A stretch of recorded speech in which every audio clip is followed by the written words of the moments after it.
माता रामो मत पिता रामचन्द्रः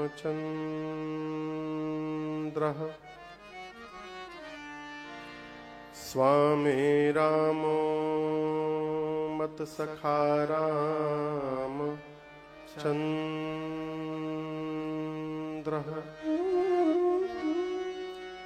सर्वस्वं मे रामचन्द्रो दयालो नार्यं जाने नैव जाने न जाने। बंदौ श्री तुलसी के चरण जिन कीन्ह्यों जग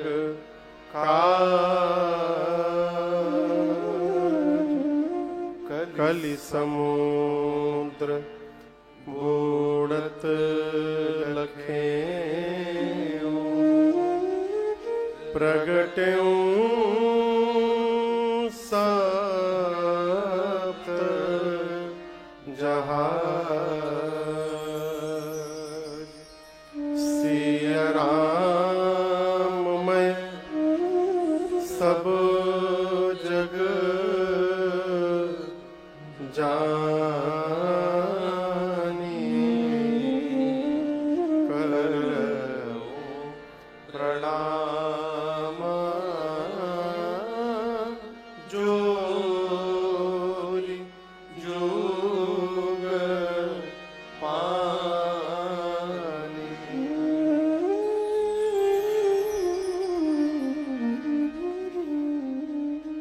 सियावर रामचंद्र भगवान की जय। जोर से थोड़ा बोलिए।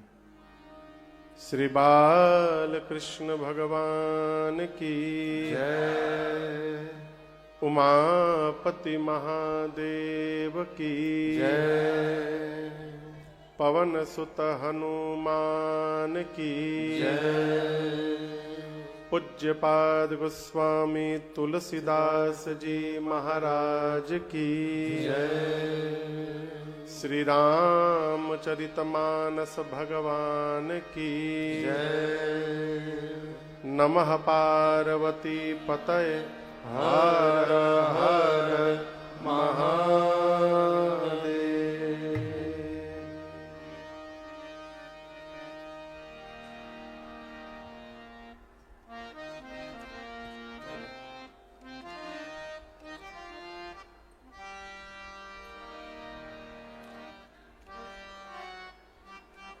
अनंत कोटि ब्रह्मांड नायक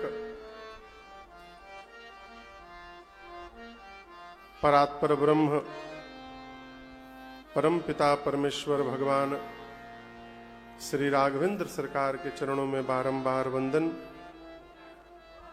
भूतनाथ भगवान विश्वनाथ, मां अन्नपूर्णा एवं श्री हनुमान जी महाराज के चरणों में साष्टांग दंडवत। प्रातः स्मरणीय परम पूज्यपाद कली पावना अवतार गोस्वामी श्री तुलसीदास जी महाराज के चरणों में बारंबार वंदन। मध्य प्रदेश के इस शिवपुरी जनपद में स्थित आपका ये नगर कोलारस, जहां पर श्री राम कथा महोत्सव समिति एवं श्री हनुमान मंदिर समिति कोलारस संस्था के तत्वावधान में अखंड श्री रामचरित मानस के पाठ के 3 वर्ष पूर्ण होने के इस परम पुनीत अवसर पर चल रही 9 दिवसीय श्री राम कथा महोत्सव, जिसमें हम और आप आज द्वितीय सत्र में यहां पर सभी लोग उपस्थित हुए हैं। आज के सत्र के दैनिक यजमान परिवार श्रीमान राधाचरण जी खेमरिया, श्रीमान राम बाबू जी शिवहरे, श्रीमान मुकेश जी चौबे, श्रीमान जितेंद्र जी वैश्य तथा श्रीमान संतोष जी जादौन, इन सब ने मिलकर यहाँ ठाकुर जी का वंदन पूजन किया। आसपास से आए आप सभी कथा के रसिक श्रोता बंधु, माताएं, बहनें, मंच पर उपस्थित हमारी अपनी ये मंडली, आप सभी लोगों को मेरा सादर जय सिया राम। जय सिया राम। और थोड़ी ऊर्जा से कहिए जय सिया राम। जय सिया राम।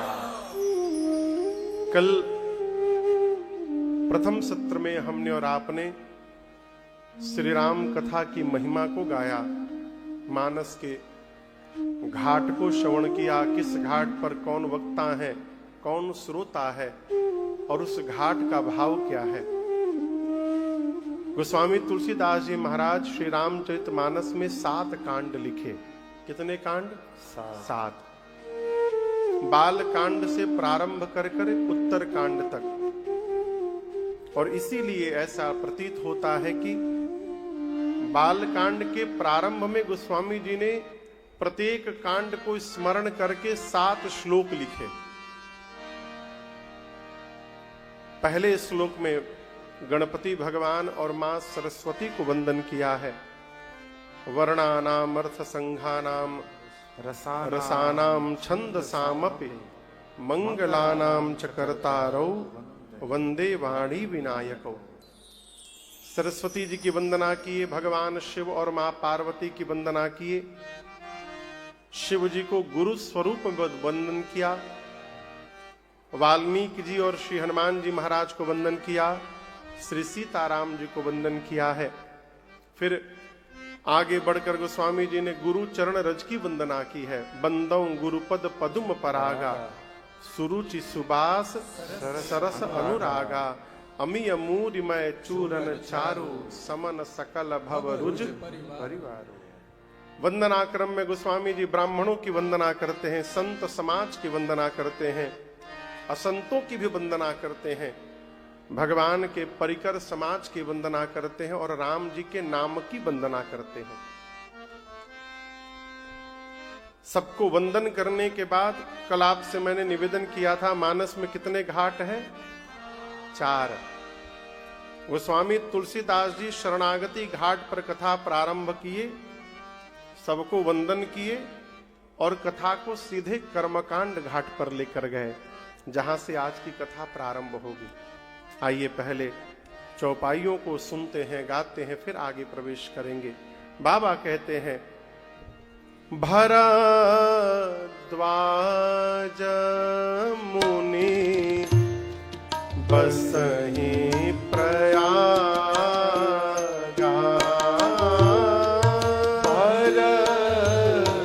भरद्वाज मुनि बसहि प्रयागा, तीनहि राम पद अति अनुरागा,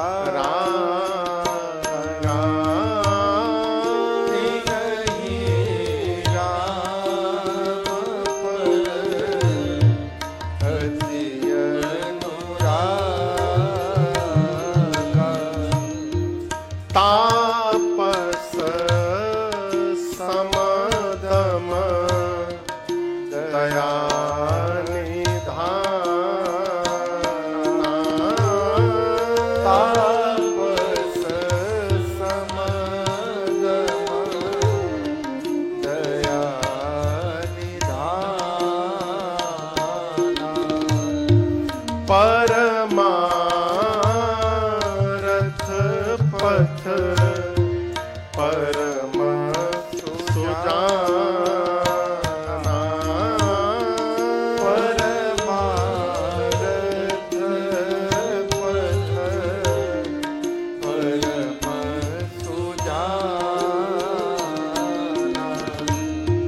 माघ मकर गत रवि जब होई,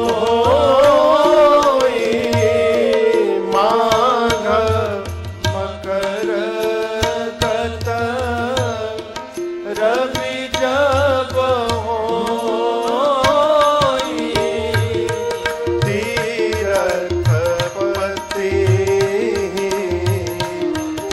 आव सब कोई तीरथ पते,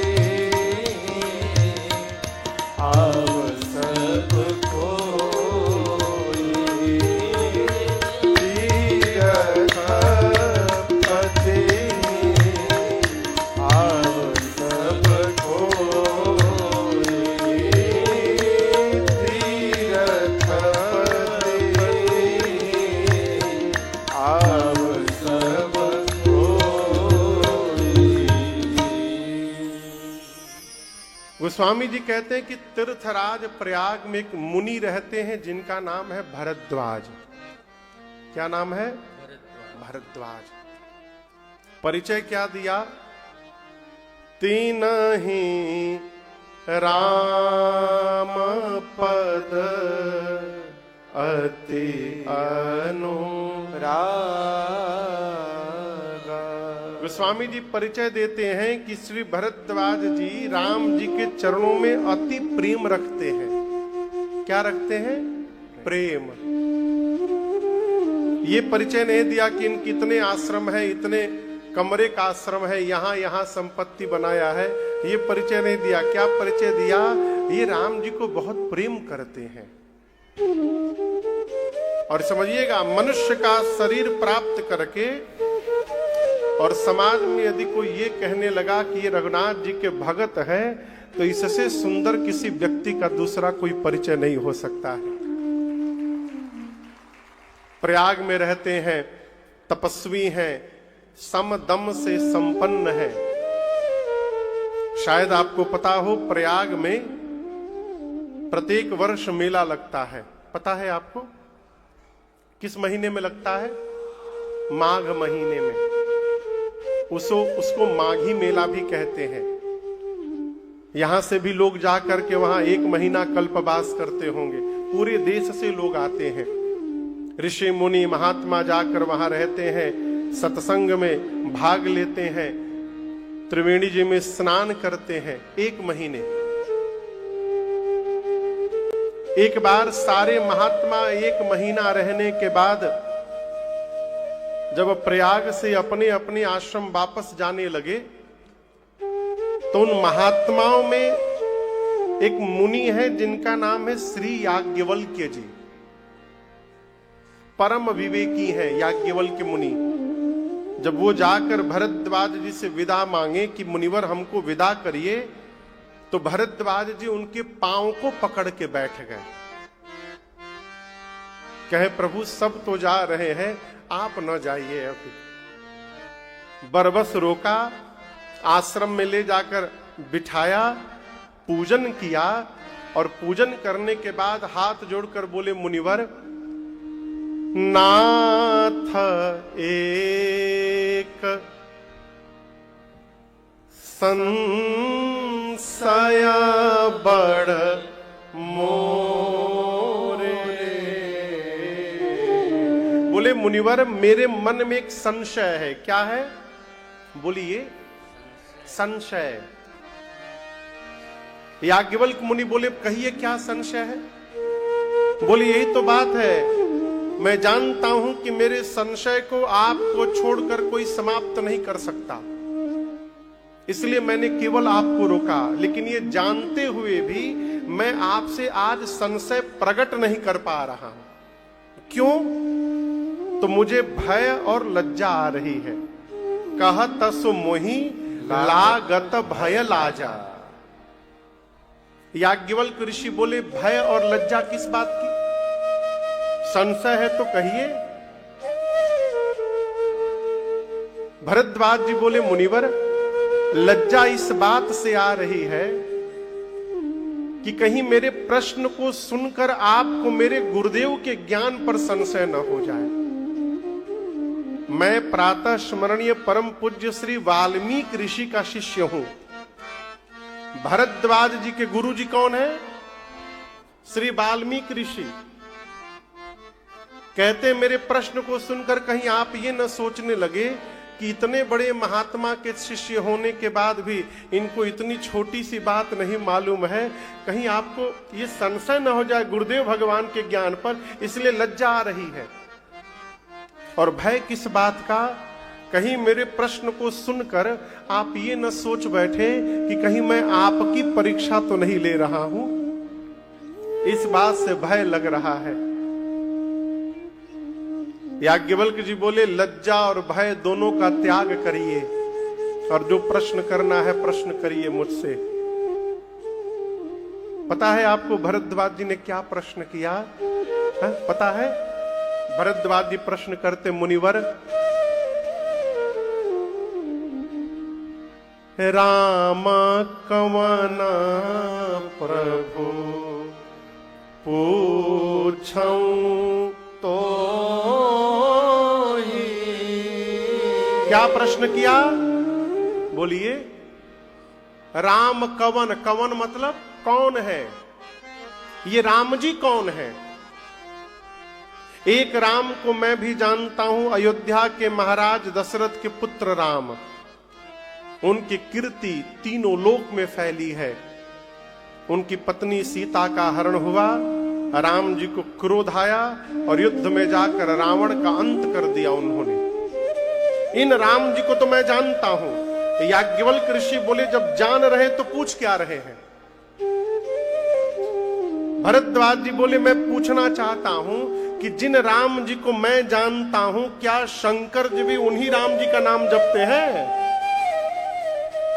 कि शंकर जी दिन रात जो राम राम राम राम जपते हैं वो कोई और राम है, अब मैं जिनको जानता हूं ये कोई और राम है। ये दोनों एक ही राम है कि दोनों अलग अलग राम है? आप लोग बोलिए, एक ही है कि अलग अलग है? एक ही है? पक्का एकदम? बोलिए। तो यदि कोलारस में रहने वाले लोगों को पता है कि एक ही राम है, तो प्रयाग में रहने वाले महात्मा भरद्वाज जी को नहीं पता है कि एक ही राम है कि अलग अलग है? उनको नहीं पता है? पता है, लेकिन क्यों पूछ रहे हैं? भक्त का यही स्वभाव है। भक्त वही जो कोई प्रश्न करे तो उस प्रश्न के उत्तर में भगवान की कथा प्रारंभ हो जाए, ये भक्त का लक्षण है। भक्त जब कोई चर्चा करता है तो चर्चा के केंद्र में परमात्मा खड़े रहते हैं, और वही जो भक्त नहीं है वो जब कोई चर्चा करेगा तो उसके केंद्र में भगवान नहीं, न भगवान की कथा, वहां जगत की चर्चा खड़ी रहती है। याज्ञवल्क्य मुनि बोले कि थोड़े में सुनाऊं कि विस्तार से सुनाऊं? भरद्वाज जी बोले प्रभु थोड़े में तो मैं ही सुना दिया हूं आपको कि अयोध्या के महाराज दशरथ के पुत्र हैं, उनकी कीर्ति फैली है, पत्नी का हरण हुआ, क्रोध आया और जाकर युद्ध में रावण को मार दिए। थोड़े में तो मैंने सुना ही दिया, आप कृपा करके मुझे विस्तार से कथा सुनाइए। कहा उस कथा नाथ विस्तारी। भरद्वाज जी की इन बातों को सुनकर याज्ञवल्क्य जी मुस्कुरा उठे। बाबा कहते हैं जाग बलिक बोले मुस्काए, जाग बलिक बोले मुस्काए, तुम ही विदित रघुपति प्रभुताई, तुम ही विदित रघुपति प्रभुताई, चाहु सुने राम गुण गूढ़ा, चाहु सुने राम गुण गूढ़ा, कीन्हे मनहु वर्ति मूढ़ा,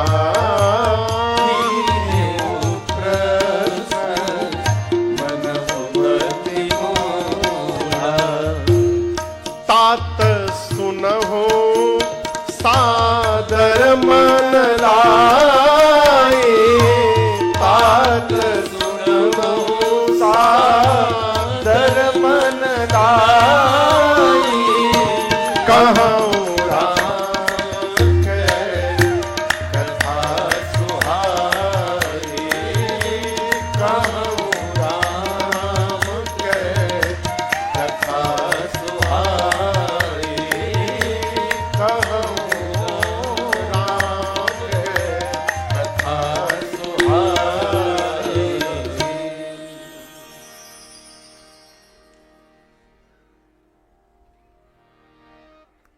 जय हो जय हो जय हो।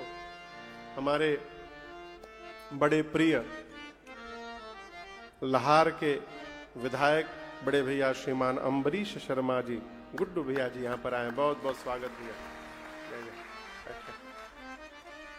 वे ऊपर बैठिए, ठीक है, नीचे, हाँ हाँ। याज्ञवल्क्य मुनि बोले, भरद्वाज जी मैं आपकी चतुराई समझ गया। क्या आप राम जी की गूढ़ कथा सुनना चाहते हैं, इसलिए मूढ़ बन करके आपने मेरे से प्रश्न किया है, और ये प्रसंग कह रहा है, बिना मूढ़ अपने को माने जीवन में गूढ़ तत्व प्राप्त हो ही नहीं सकता। हमारे चाचा अब तो नहीं रहे, वो कहा करते थे, बाबू विद्वान के सामने यदि कुछ प्राप्त करना चाहते हो विद्वान से, तो विद्वान के सामने मूर्ख बनकर के बैठना चाहिए।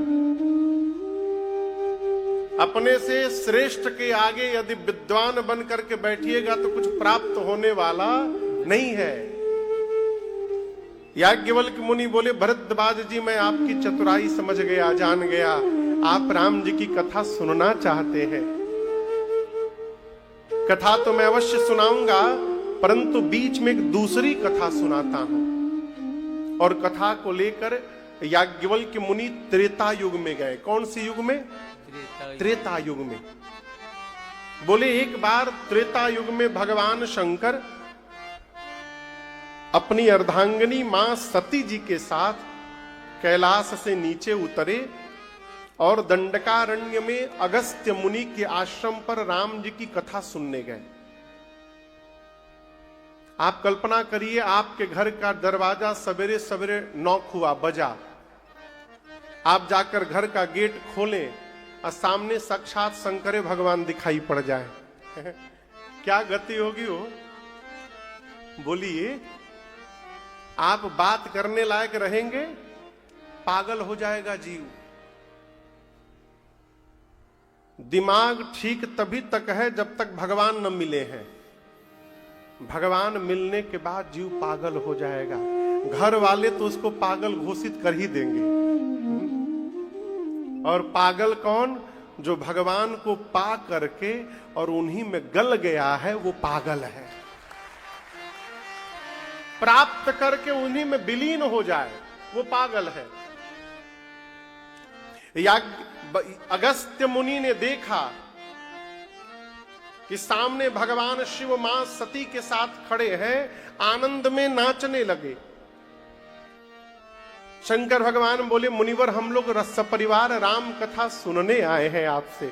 शंकर भगवान ने ऊपर बिठाया, अब पांव में अगस्त्य मुनि ने शिव जी को ऊपर बिठाया, मैया को, और स्वयं नीचे पांव के पास बैठ गए। पूजा करने लगे पांव धो करके। सती मैया सोची ये कथावाचक है, हम लोग श्रोता हैं, कथा कहने वाला ऊपर बैठा है, सुनने वाला नीचे बैठा है, और यहाँ उल्टी गंगा बह रही है, वक्ता नीचे बैठा है, श्रोता ऊपर बैठा है। बाबा भी न जाने कहां कहां लेके चले आते हैं। ये कौन सी कथा सुनाएंगे? अभी कथा प्रारंभ हुई नहीं कि मन में बात बैठ गई कि ये कौन सी कथा सुनाएंगे। परिणाम कथा हुई, सती मैया केवल बैठी रही, लेकिन कथा सुनी किसने? तो केवल भगवान शंकर ने सुनी। सुनी महेश परम सुख मान, गोस्वामी जी चाहते तो ये भी लिख सकते थे कि सती महेश परम सुख मानी, राम कथा मुनि बरज बखानी, सती महेश परम सुख मानी। लेकिन ये नहीं लिखा, क्या लिखा? सुनी महेश। गोस्वामी जी कहना चाहते हैं भले आप जगत जननी है, भवानी है, परंतु हे मां, कथा में बैठकर यदि आप भी कथा नहीं श्रवण करिएगा तो श्रोताओं की सूची में से आपके नाम को भी हटा दिया जाएगा। गोस्वामी जी ने लिखा ही नहीं, केवल बाबा ने कथा सुनी और चलते समय राम जी की भक्ति ही दक्षिणा के रूप में प्रदान करके अगस्त मुनि को बाबा मैया के साथ वापस कैलाश चल पड़े। शंकर जी नीचे नीचे नहीं जा रहे, ऊपर से जा रहे हैं, आकाश मार्ग से। कौन सा युग है वो? राम जी किस युग में अवतार लेते हैं? 4 गो युग में है, किसी ना किसी का नाम तो लग ही जाएगा, बोलिए चारों। किस युग में अवतार लेते हैं राम जी? त्रेता में। जिस समय भगवान शिव वापस जा रहे हैं कैलाश, उस समय राम जी अवतार ले चुके थे।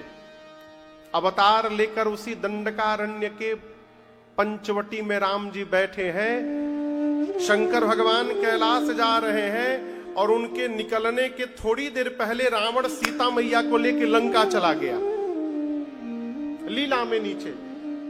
अब राम जी और लक्ष्मण जी मां सीता को ढूंढते हुए रो रहे हैं। ऊपर से शंकर भगवान जा रहे हैं, बाबा विचार कर रहे हैं। क्या? हृदय विचारत जात हर के ही विधि दर्शन हो, गुप्त रूप अवतरें प्रभु गए जान सब को। भगवान शिव हृदय में विचार करते जा रहे हैं कि मेरे प्रभु यही नीचे लीला में है, कहीं लीला चल रही है नीचे में। कथा को सुना हूं तो कान तो धन्य हो गया है। यदि चलते चलते एक बार दिखाई भी पड़ जाए ना प्रभु ऊपर से भी, तो आनंद हो जाएगा, मेरी आंखें भी धन्य हो जाएंगी। अभी बाबा मन में विचार कर ही रहे थे, तब तक सामने राम जी रोते हुए दिखाई पड़ गए। किसको किसको किसको दिखाई पड़ गए? शंकर भगवान को। बाबा ने जैसे रोते हुए राम जी को देखा, गोस्वामी जी कहते हैं, ए जी शंभो समायते ही राम देखा, शंभु समायते ही राम देखा, उपजा ही अति हरस विशेखा, उपजा ही अति हरस विशेखा, जय सच्चिदानंद जग पावन, जय सच्चिदानंद जग पावन, अस कही चले मनोज न सावन, अस कही चले मनोज न सावन, अस कही चले मनोज न सावन। बाबा ने राम जी को रोते हुए देखा, दोनों हाथ उठाकर शंकर भगवान बोले, बोलिए सच्चिदानंद भगवान की जय। रोते हुए राम जी को देखकर भगवान शंकर डमरू बजाकर नाचने लगे। उपजा ही अति हर्ष विशेखा, हृदय में अति हर्ष उत्पन्न हुआ। जिसको आप प्राण से अधिक प्रेम करेंगे, अब वो रोता हुआ दिखाई पड़े तो आपको आनंद आएगा। बोलिए, शंकर भगवान राम जी को रोते हुए देख करके गदगद हो गए। अच्छा किया बाबा ने। बोलिए, बिल्कुल अच्छा किया। यहां समझिए, मैं 2-3 बात निवेदन करूंगा। भगवान शंकर के प्रसन्न होने का कारण समझिए। भगवान शिव जानते हैं कि राम जी जो कुछ भी कर रहे हैं ये सब लीला चल रही है, और प्रभु ऐसी लीला कर रहे हैं जैसे मानो वास्तव में रो रहे हो। आपका कोई परिचित जिसको आप बहुत प्रेम करते हो, यदि किसी नाटक कंपनी में थिएटर में एक्टर हो, एक्टिंग करे स्टेज पर, और आप उसके नाटक को आप देखने गए, पूरा पंडाल भरा पड़ा है, और वो ऐसी एक्टिंग करने लगा कि पूरी ऑडियंस रो रही है, तो ऑडियंस तो रोएगी, लेकिन आपको गुदगुदी होगी, आप प्रसन्न होंगे। क्यों? ऐसा अद्भुत एक्टिंग कर रहा है कि सब रो रहे। शंकर भगवान भी इसलिए प्रसन्न है कि जय हो प्रभु, क्या आप एक्टिंग कर रहे हैं, लीला कर रहे हैं नाथ, लग रहा है कि वास्तव में आप रो रहे हैं। प्रभु गदगद हो गए शंकर जी। एक तो पहला कारण ये। दूसरा कारण, शंकर जी सोचे कि मैया का हरण हो गया,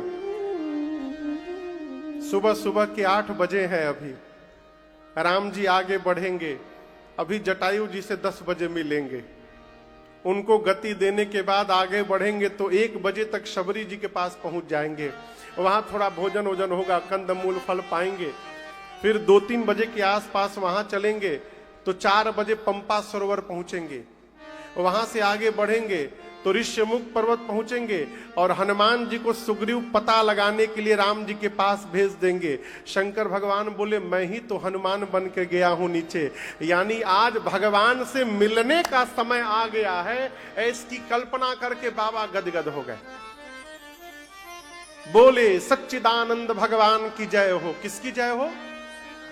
जोर से बोलिए, जय। इस जय जयकार ने सती मैया को भ्रम में डाल दिया। कैसे? सती मैया सोची कि जो सच्चिदानंद है वो कहीं रोएगा। अच्छा बताओ, कहीं भगवान रोएंगे? भगवान रोते हैं?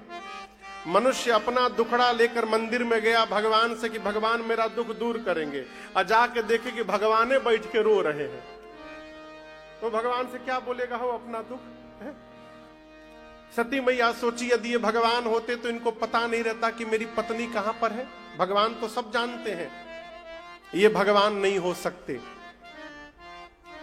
शंकर भगवान ने बहुत समझाया। जिनकी कथा अगस्त्य मुनि ने हम लोगों को सुनाई थी, जिनकी भक्ति मैंने दक्षिणा के रूप में उनको प्रदान की थी, यही मेरे इष्ट प्रभु श्री राम हैं, प्रणाम करिए। सती मैया बोली, मेरे समझ में बात नहीं आ रही है। शंकर जी फूल बोले, मुनि धीर जोगी सिद्ध संतत विमल मन जय ध्यावहि, कहिने तेने गम पुराण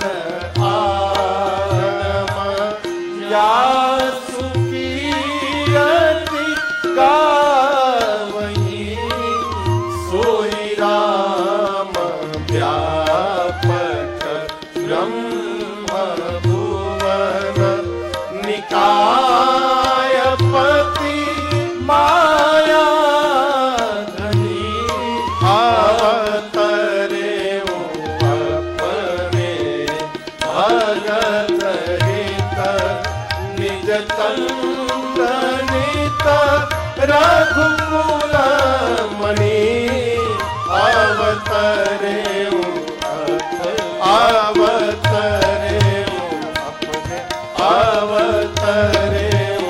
अपने भगत हित। शंकर भगवान बोले देवी मुनि, धीर बुद्धि वाले लोग, योगी, सिद्ध लोग, सतत यानी निरंतर जिनका ध्यान करते हैं, वेद भगवान जिनको सदैव नेति नेति कहते नहीं थकते, वही अनंत कोटि के ब्रह्मांड के स्वामी परम पिता परमेश्वर परब्रह्म राम जी हैं, जो अवतार लेकर भक्तों के लिए लीला कर रहे हैं। अपने भक्तों के लिए अवतरेऊ अपने भगत हित, और अकेले नहीं, अपने पूरे तंत्र के साथ परमात्मा अवतार लेके लीला कर रहे हैं। राम जी ब्रह्म है। भगवान शिव अनेक प्रकार से समझाएं, लेकिन उपदेश समझ में सती मैया के नहीं आ रही है। जब अनेक बार समझाने के बाद सती जी को समझ में बात नहीं आई ना, तो बाबा समझाना बंद कर दिए। बहुत नहीं समझाना चाहिए। शंकर भगवान बोले यदि आपको इतना ही संशय है तो जाइए परीक्षा लेकर पता करिए कौन है वो, जीव है कि जगदीश है। सती मैया गई परीक्षा लेने। किसकी परीक्षा लेने? बोलिए, राम जी की। इधर शंकर भगवान एक बरगद के वृक्ष के नीचे बैठ करके सोचने लगे, क्या मेरे कहने के बाद भी संशय समाप्त नहीं हुआ? आप समझिए, भगवान शंकर समझा रहे हैं, कोई दूसरा नहीं समझा रहा। मेरे समझाने के बाद भी समझ में बात नहीं आई, इसका अर्थ है कि अब सती का भला होने वाला नहीं है। शंकर भगवान बरगद के नीचे बैठ करके भजन करने लगे। देखिए, बहुत समझाने के बाद भी कोई ना समझे ना, तो ये मान लीजिए, क्या होई ही सोई जो राम रचि राखा, को करी तरक बढ़ावे साखा। भगवान शंकर बट वृक्ष के नीचे बैठकर भजन करने लगे। इधर सती मैया गई परीक्षा लेने, मन में विचार करने लगी कैसे परीक्षा लूं इनकी। बहुत विचार करने के बाद निर्णय पर पहुंची कि ये अपनी पत्नी सीता को ढूंढ रहे हैं। किसको ढूंढ रहे हैं? सीता जी को। क्यों न मैं सीता जी का रूप बनाकर इनके सामने चली जाऊं। यदि भगवान होंगे तो जान जाएंगे कि सीता नहीं है, सती है। मैं जानती हूं ये भगवान नहीं है, मुझे देखते सीते सीते कह के दौड़े चले आएंगे। सीता मैया का रूप बनाकर सती मैया राम लक्ष्मण जी के आगे आगे चलने लगी। राम जी से पहले लक्ष्मण जी ने देखा, और लक्ष्मण जी देखते मन में बोली तो नकली भाभी है ये मेरी भाभी हो ही नहीं सकती। क्यों? लक्ष्मण जी मन में बोले कि मेरी भाभी भैया के पीछे पीछे चलती थी। सीता मैया कभी राम जी के आगे नहीं चलती थी, पीछे चलती थी, और ये तो आगे आगे चल रही है। राम जी ने देखा तो अपने दोनों हाथों को जोड़कर प्रणाम किया, और प्रणाम करके पिताजी का नाम लिया, अपना नाम लेकर प्रणाम किया, और प्रणाम करके राम जी बोले, मां अकेले अकेले कहां घूम रही है, बाबा कहां है? कहे बहोरी कहां वृषकेतु, शंकर भगवान कहां है? आपको पता नहीं, जंगल में मैंने सीता को अकेले छोड़ा, कोई उठाकर ले गया। आप भी अकेले घूम रही हैं। ये वन बहुत भयानक है, खतरनाक है। सती मैया सुनी तो पूरा शरीर कांपने लगा। अरे ये तो भगवान है। अपनी अज्ञानता के कारण मैंने भगवान पर संशय किया, आज अपने पति के वचनों पर विश्वास नहीं किया। जाकर क्या उत्तर दूंगी मैं? एक शब्द कहे बिना राम जी से मां सती वापस शंकर भगवान के पास पहुंची। जैसे बाबा के पास गई तो बाबा ने पूछा, लीन परीक्षा कवन विधि कहु सत्य सब बात। अच्छा, सामान्य प्रश्न है, कोई सामान आपको पता है कि कोलारस में किसी भी दुकान में मिलने वाला नहीं है, आप एकदम निश्चिंत हैं कि यहां मिलेगा ही नहीं मिलेगा, कोई कहीं नहीं मिल सकता कोलारस में, और आपके घर का कोई व्यक्ति जाकर वो सामान कोलारस से लेके आ जाए, तो आपका पहला प्रश्न क्या होगा?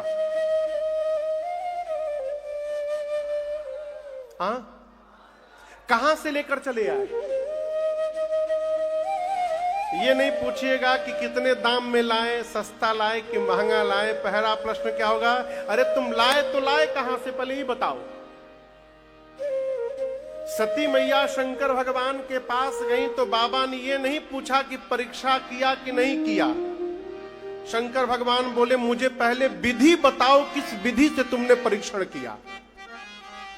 क्यों विधि पूछा? हम आपसे यदि प्रश्न करें कि ये जो पंडाल लगा है, क्या इसकी लंबाई चौड़ाई जानी जा सकती है? पूछ रहा हूं, बोलिए। जानी जा सकती है। क्यों?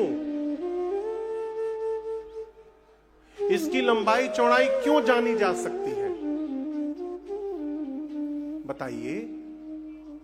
हाँ, क्यों नाप सकते हैं? वही तो पूछ रहा हूं।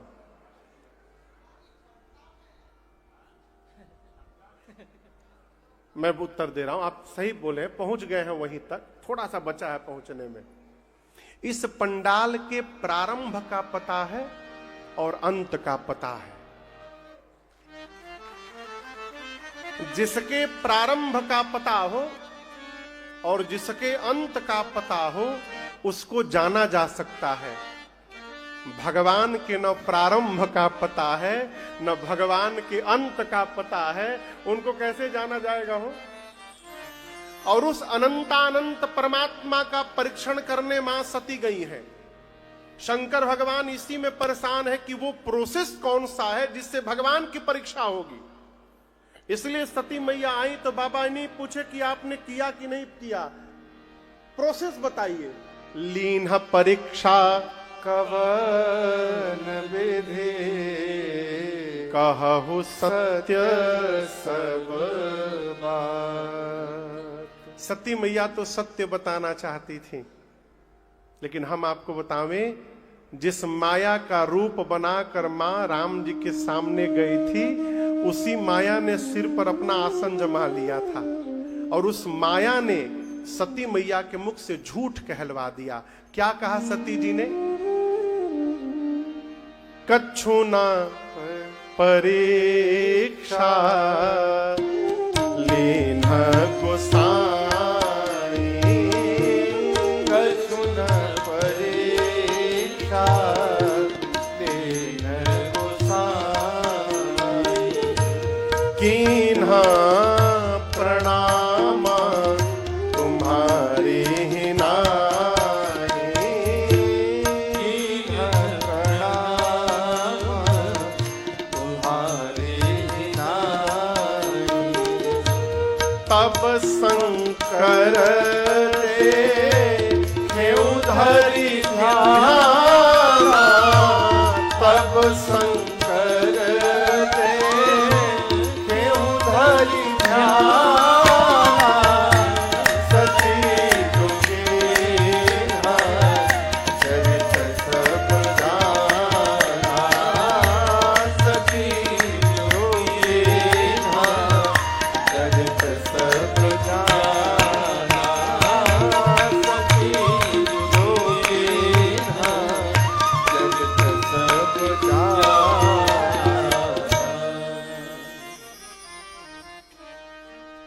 मां ने कहा प्रभु मैंने कोई परीक्षा नहीं किया।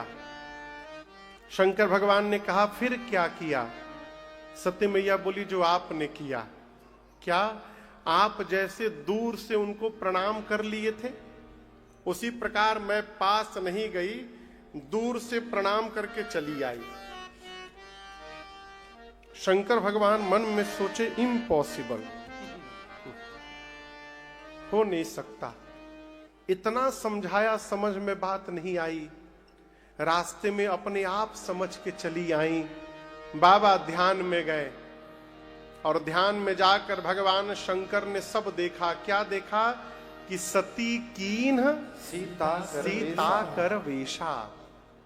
मेरी सती ने मेरी मां सीता का रूप बनाया।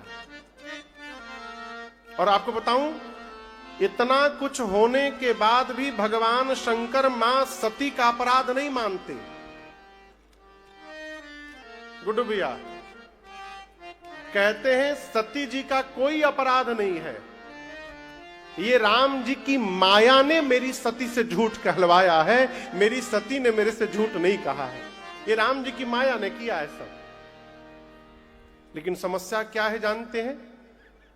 शंकर भगवान सोच रहे हैं कि आज के बाद जब जब सती दिखाई पड़ेंगी तो मुझे यही याद आएगा कि सती ने मेरी मां का रूप बनाया था, और जिसको देखने के बाद मां की याद आएगी, उसके साथ में गृहस्थ धर्म का निर्वाह कैसे करूंगा। ऐसा सोचकर भगवान शंकर ने मन में संकल्प किया। क्या किया? आज के बाद सती जब तक इस शरीर में है, मेरा और सती का भेंट नहीं होगा। बाबा ने हमेशा के लिए सती मैया का त्याग कर दिया। ऐसा संकल्प किया भगवान शंकर ने। आकाशवाणी हुई। आकाशवाणी ने कहा, चलत गगन भय गिरा सुहाए, जय महेश भली भगति दृढ़ाए, जय महेश भली भगति दृढ़ाई, जय महेश भली भगति दृढ़ाई। अस्तपन तुम बिन करई को आना, राम भगत समरथ भगवाना, राम भगत समरथ भगवाना, राम भगत समरथ भगवाना। आकाशवाणी ने भगवान शंकर की जय जयकार की। जय हो, जय हो, जय हो। आपके अलावा ऐसा संकल्प धरती पर और कौन कर सकता है? सती मैया सुनी आकाशवाणी, बोली संकल्प। मां ने बार बार पूछा, प्रभु आपने कौन सा संकल्प कर लिया? लेकिन शंकर भगवान बताए नहीं मां को, कुछ नहीं बताए। कैलाश लेकर गए और कैलाश जाने के साथ भगवान शंकर समाधिस्थ हो गए। शंकर सहज स्वरूप सम्हारा, लागी समाधि अखंड अपारा। कितने दिन समाधि में भगवान शंकर रहे पता है आपको? हाँ, 87,000 वर्ष। गोस्वामी जी कहते हैं, बीते संबत सहस 87, तजी समाधि शंभु अविनाशी। राम नाम शिव सुमिरन लागे, जान सती जगत पति जागे। जाई शंभु पद बंदन कीन्हा, सन्मुख शंकर आसन देना। लगे कहन हरि कथा रसाला, दक्ष प्रदेश भये ते काला। लगे कहन हरि कथा रसाला, दक्ष प्रदेश भये ते काला। 87,000 वर्षों तक भगवान शंकर कैलाश में समाधिस्थ रहे। मां सती जान गई है कि बाबा ने मेरा त्याग कर दिया है। 87,000 वर्ष बाद बाबा समाधि से बाहर निकले, आंखें खुली और शिव जी के मुख से पहला शब्द जो उच्चारित हुआ, राम राम शिव सुमिरन लागे। राम राम का स्मरण करने लगे। सती मैया सुनी तो समझ गई कि लगता है बाबा समाधि से बाहर आ गए। मां ने दौड़कर जाकर बाबा के चरणों में बंधन किया है। यहां दिखाई दे रहा है आपको? जो बगल में बैठी है कौन है? ये पार्वती जी हैं, सती जी नहीं है। पार्वती मैया कहां बैठी हैं? शंकर जी के बाईं ओर, अर्धांगिनी का स्थान पति के वाम भाग में होता है। परंतु आज जब सती मैया जाकर प्रणाम करती हैं तो शिव जी ने वाम भाग में नहीं बिठाया। कहां बिठाया? सन्मुख शंकर आसन दीन्हा। बाबा ने मैया को अपने सामने बिठाया। कथा व्यथा को समाप्त कर देती है। शंकर भगवान लगे सती मैया को सामने बिठा करके राम जी की कथा गाने। दर्शन करिए, उसी समय सती मैया के पिताजी का नाम है दक्ष। क्या नाम है? दक्ष। ब्रह्मा जी ने दक्ष को पहले प्रजापति बनाया और फिर उन सभी प्रजापतियों का राजा बना दिया। दक्ष के साथ कई सारे प्रजापति बनाए गए और बाद में उन सभी प्रजापतियों में से दक्ष को उनका राजा बना दिया। जैसे बड़ा अधिकार मिला हो दक्ष को, अभिमान आ गया है। यहां गोस्वामी जी तो कह रहे हैं कि संसार में ऐसा कोई जन्म ही नहीं लिया जिसको प्रभुता मिलने के बाद अभिमान न हो जाए। बड़ा कठोर है। प्रभुत्व प्राप्त होने के बाद अभिमान हो ही जाता है। परंतु मैं आपसे निवेदन करूं, यदि आप अभिमान से बचना चाहते हैं तो एक उपाय है। बताऊं? हाँ? जीवन में कुछ भी प्राप्त हो जाए, ये मानिए ही मत कि हमारी मेहनत का परिणाम है। क्या माने महाराज? ये मानिए कि ये भगवान की कृपा से प्राप्त हुआ है, तो कभी अभिमान होने वाला नहीं है। जीवन में कर्ता का बोध हो जाना यह अभिमान को जन्म देता है। मैंने किया है, ऐ जो मैंने है ना, जो मैं है ना, ये खतरनाक है।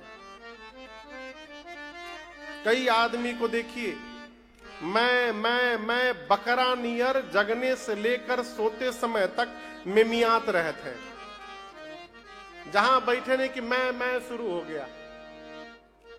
अभी 3-4 दिन पहले हमको एक लोग मिले थे, 2 दिन पहले, परसों की बात है, गांव पर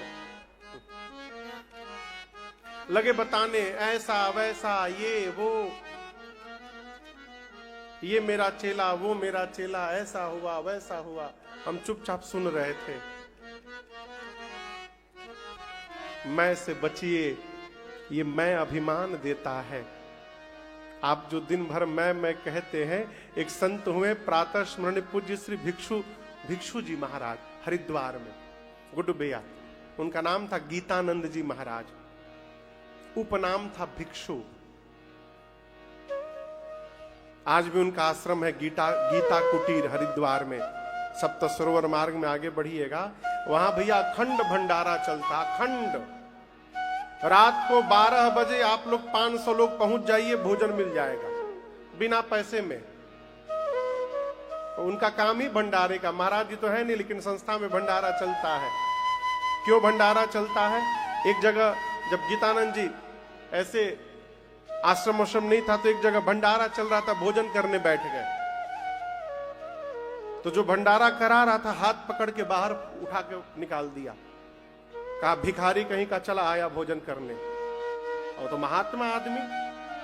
तो उन्होंने तुरंत उसको जवाब दिया। गीतानंद जी ने कहा, सुनो, शुद्धात्मा हूं, विकारी नहीं हूं।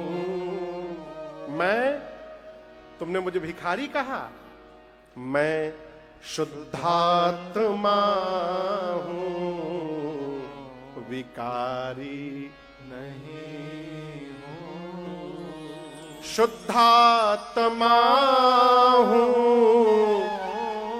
मैं शुद्धात्मा हूं, विकारी नहीं हूं। भिक्षु हूं पर मैं भिखारी बोले भिक्षु हूं, भिखारी नहीं हूं।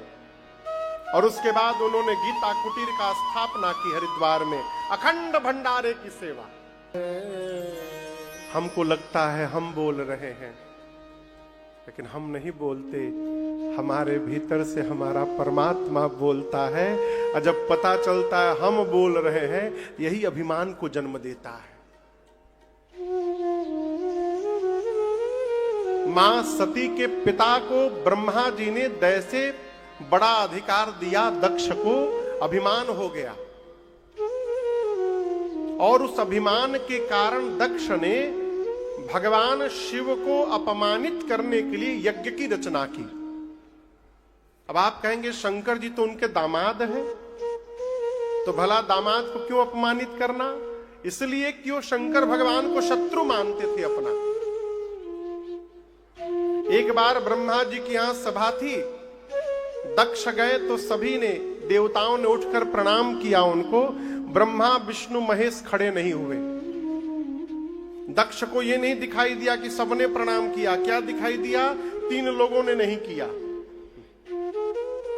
सोचने लगा ब्रह्मा जी और विष्णु भगवान तो कोई बात नहीं, भगवान है, लेकिन ये शंकर तो मेरा दामाद है, ससुर जी आए और ये खड़ा नहीं हुआ, इसने मेरा अपमान कर दिया।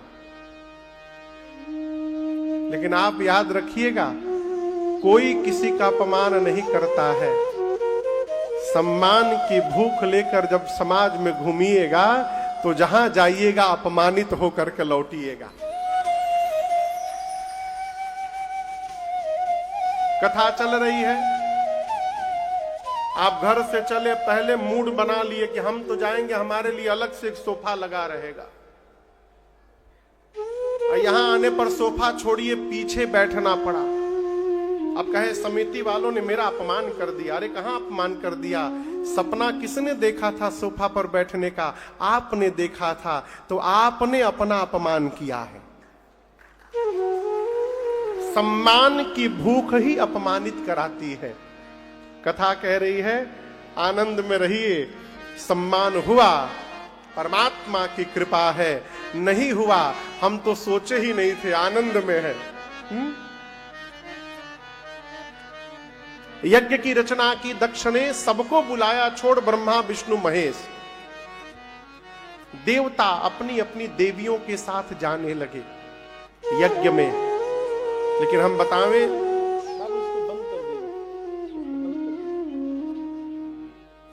देवता भी अद्भुत। जाना था तो कैलाश के ऊपर से ही क्यों जाना था? थोड़ा अगल बगल बाईपास से चले जाते देवता। लेकिन नहीं, देवताओं को शंकर जी को बताना था कि देखिए, आपके पिताजी ने, आपके ससुर जी ने आपको नहीं बुलाया, हम लोगों को इनविटेशन कार्ड भेजा है। सती मैया ने पूछा शंकर भगवान से कि प्रभु ये देवता कहां जा रहे हैं? बाबा ने बताया आपके पिताजी यज्ञ कर रहे हैं, उसी यज्ञ में भाग लेने जा रहे हैं। मां ने कहा प्रभु पिता के घर उत्सव है, यदि आपकी आज्ञा हो तो मैं भी हो आऊं। शंकर जी बोले आपने बड़ी अच्छी बात कही देवी, परंतु आपके पिताजी ने बुलाया नहीं है हम लोगों को। यद्यपि 4 स्थान पर बिना बुलाए जाना चाहिए। कितने स्थान पर? 4 स्थान। पता है कहां कहां? पिता के घर, गुरु जी के घर, अपने मित्र के घर और अपने स्वामी के घर।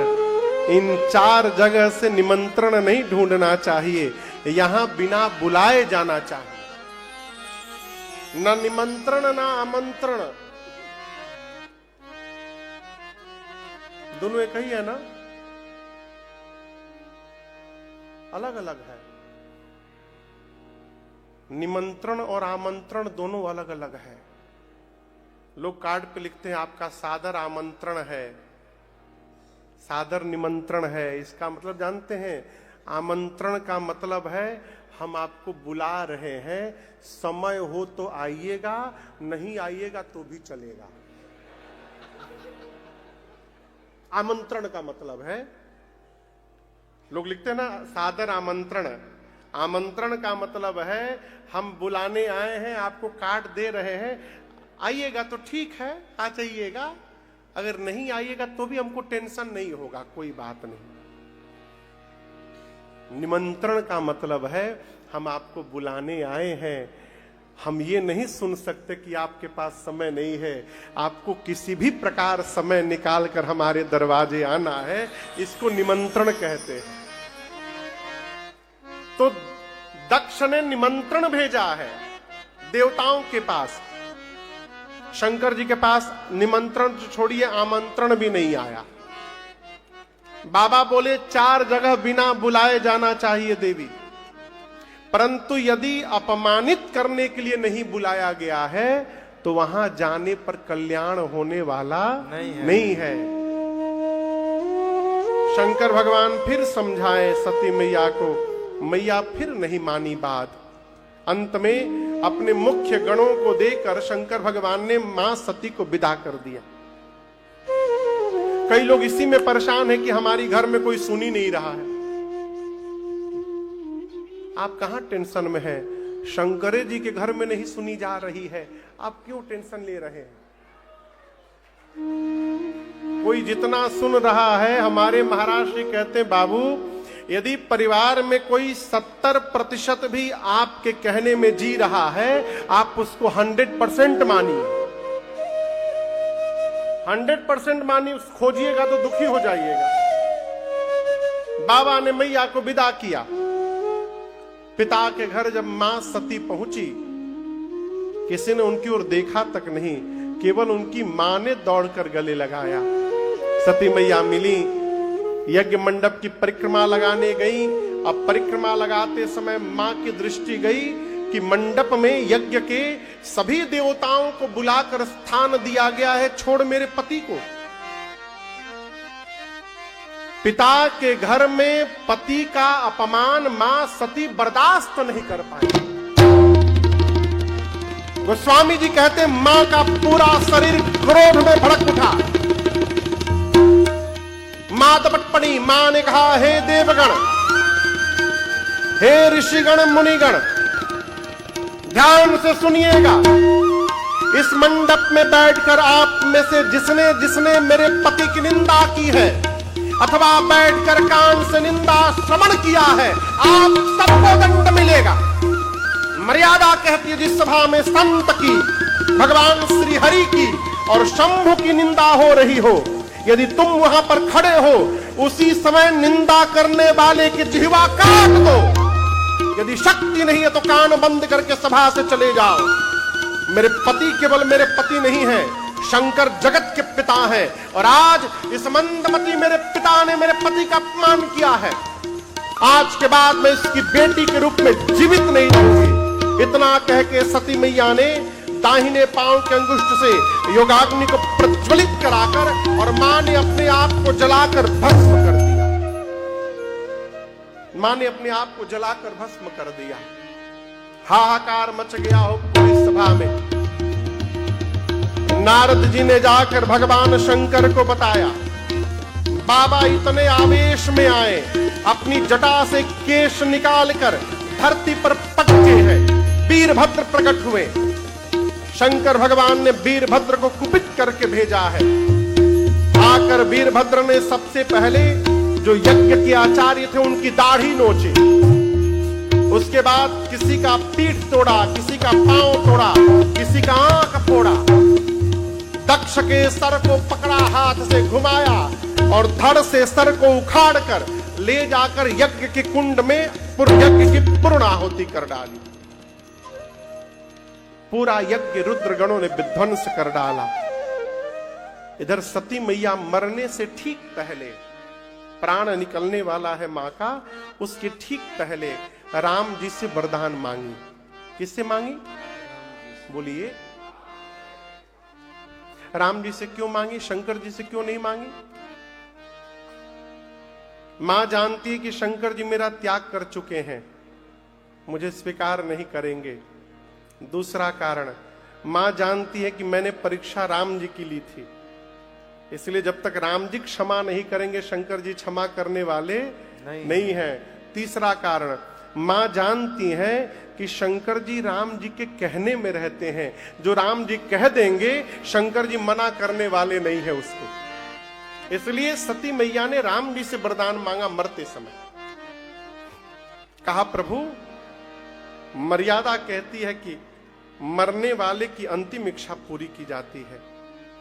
शंकर भगवान राम जी बोले क्या इच्छा है? मां ने कहा प्रभु, जन्म जन्म शिव पद अनुराग।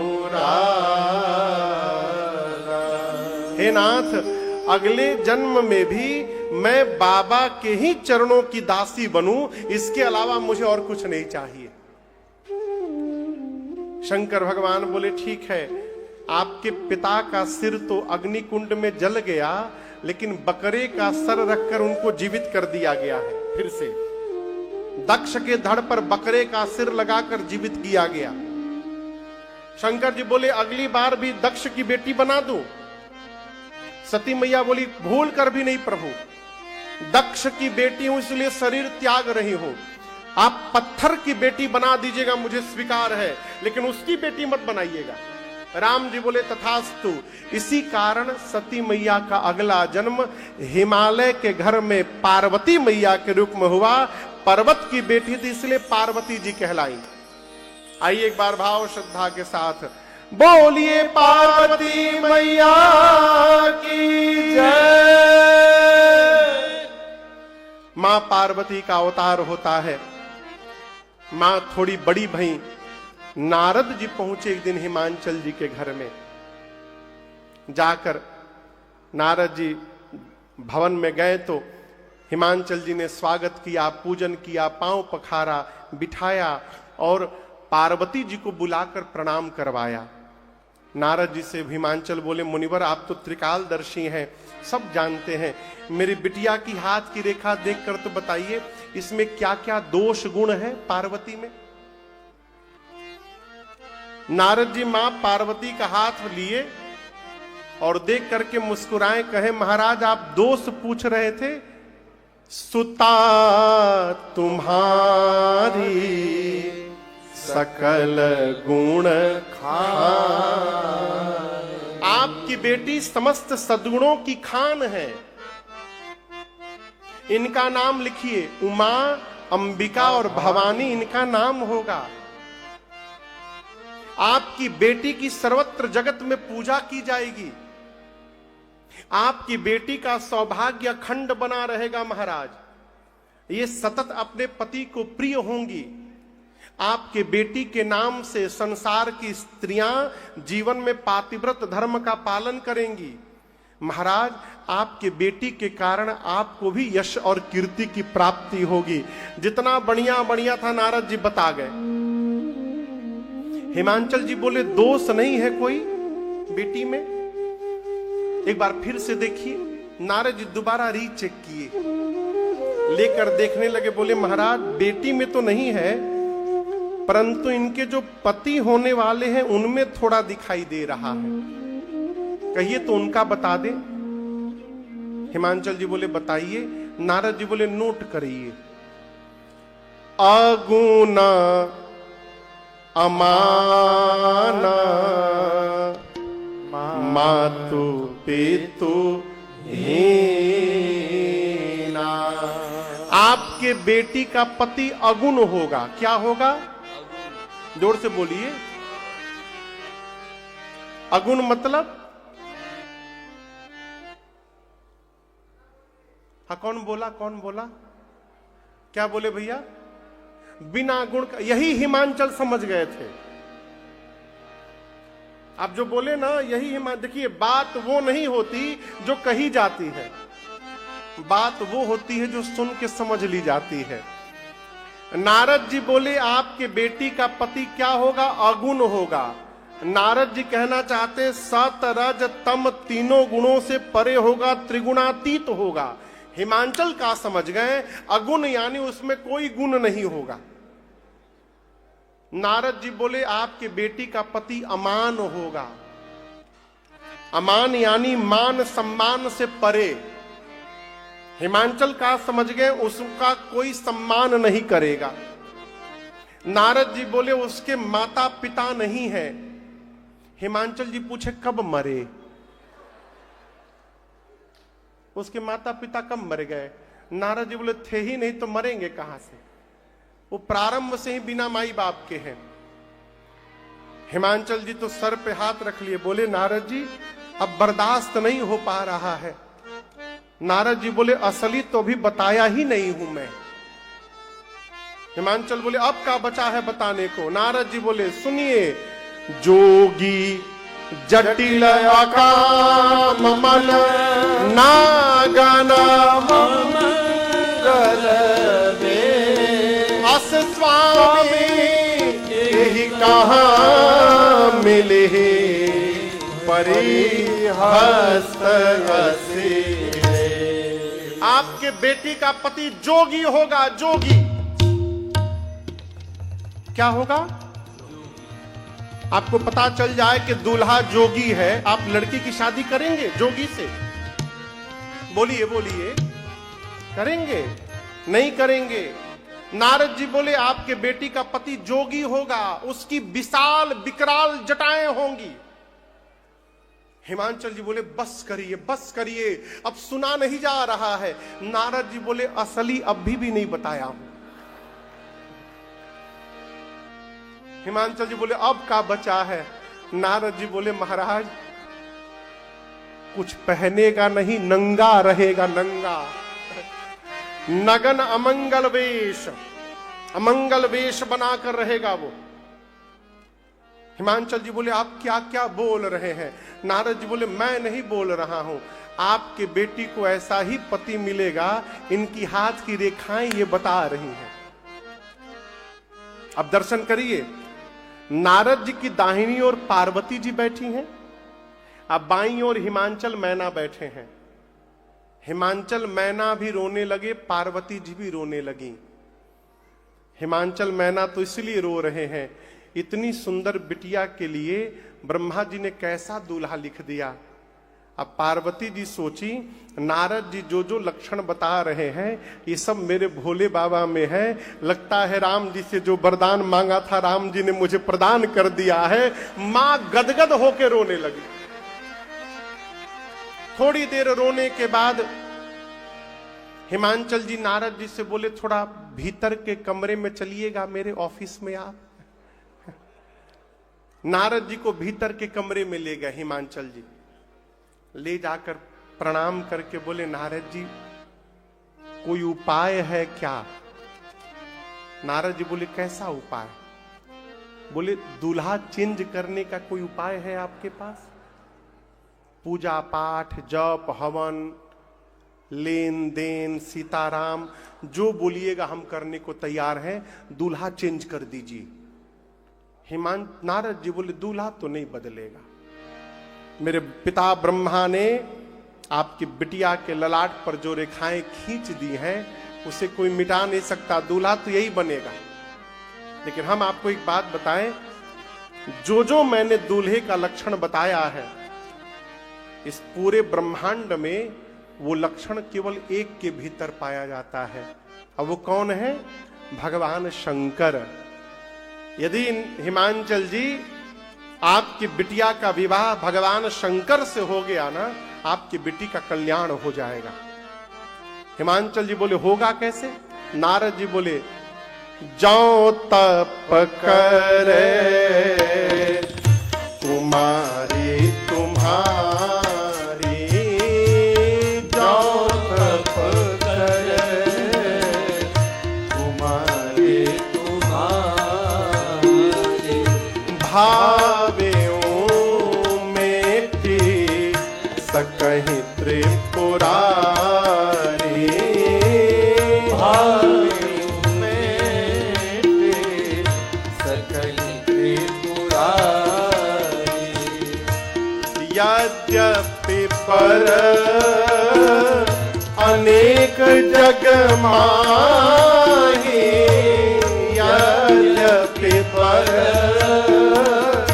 अनेक जग माही, एहि कह शिव तजी दूसर नाई,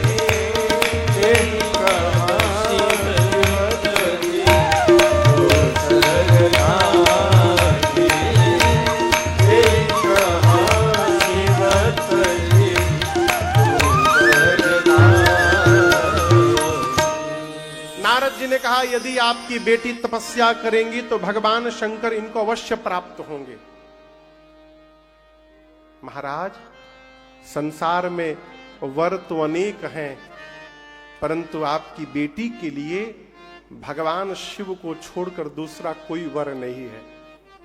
पार्वती मैया सुनी कि तपस्या करनी है।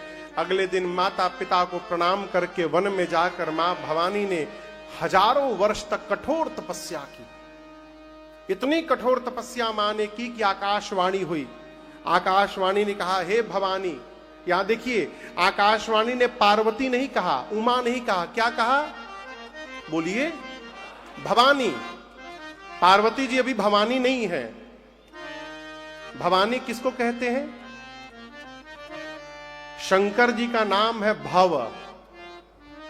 जो भव की अर्धांगिनी होती है उनको भवानी कहते हैं। इसलिए हम और आप कहते हैं भवम भवानी सहितम नमामि। भव यानी शिव, भवानी यानी पार्वती जी को हम साथ में प्रणाम करते हैं। आकाशवाणी ने कहा, असत तप काहू न कीन। हे भवानी, आप शिव जी को पति के रूप में प्राप्त करना चाहती, हम आपको नाम देते हैं भवानी। आपकी मनोकामना बहुत शीघ्र पूर्ण होने वाली है, आप भवानी बनने वाली हैं। पिताजी बुलाने आए तो घर जाइएगा। नारद सप्तऋषि यदि मिल जाएं, हमारे वचनों को सत्य समझिएगा। इधर सती मैया का शरीर जब से शांत हुआ, शंकर जी को वैराग्य आ गया। बाबा कैलाश से निकल पड़े, घूमने लगे। एक दिन राम जी उनके सामने प्रकट हो गए। प्रकट होकर राम जी ने पार्वती जी के जन्म की पूरी कथा सुनाई। किसको सुनाई? किसको सुनाई? शंकर जी को। शंकर भगवान मन में सोचने लगे, जय हो प्रभु, जिस पार्वती ने पिछले जन्म में आपकी कथा नहीं सुनी, उसी पार्वती की कथा आप इतने प्रेम से सुना रहे हैं हमको। जब कथा राम जी पूरी सुना दिए तो शंकर जी से पूछे कि कहिए बाबा, कथा कैसी लगी आपको? शंकर जी बोले, जब ऐसा कथावाचक कथा सुनाएगा तो कथा तो दिव्य ही लगेगी प्रभु, बहुत आनंद आया। राम जी बोले, इतनी अच्छी आपको मैंने कथा सुनाई, आप कुछ दक्षिणा नहीं देंगे हमको? शंकर जी बोले, मांगिए। राम जी बोले, मैं यही मांग रहा हूं कि आप जाकर पार्वती जी से विवाह कर लीजिए। जाई विवाहु शैलजहि यह मोहि मांगे देव। मैं मांग रहा हूं।